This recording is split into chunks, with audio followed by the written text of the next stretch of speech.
Hey guys, here's a quick update on the hot rod. Ugh. It's just got an oil leak that won't stop. It's got to come out to be fixed. The one compression is 140, the rest are at 150. That's warm. That's not too bad. It's not the best. And we're gonna do a couple other things to it. Got pistons. We're just waiting on a head gasket. We're just about to yank it. Yank the KA. Need the 2J swap.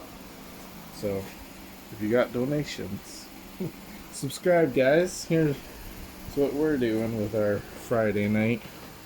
Kids are asleep, so we're tinkering. And destroyed my header wrap.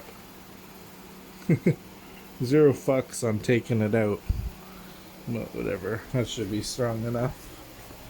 So, racetracks are closed anyways. We'll just bang it out real quick. Get that compression up, fix that oil leak, whatever the other things were. I don't even know. It's pretty late. I don't know. I took it out and ran 20 psi on the in Mexico the other day.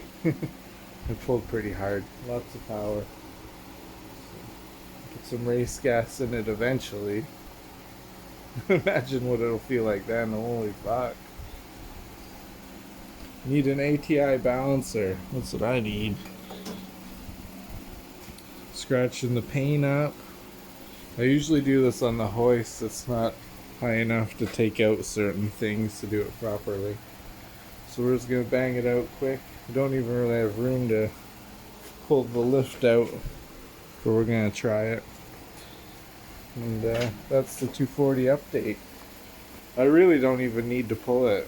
It's just the oil leak was pissing me off so much. Alright, peace guys.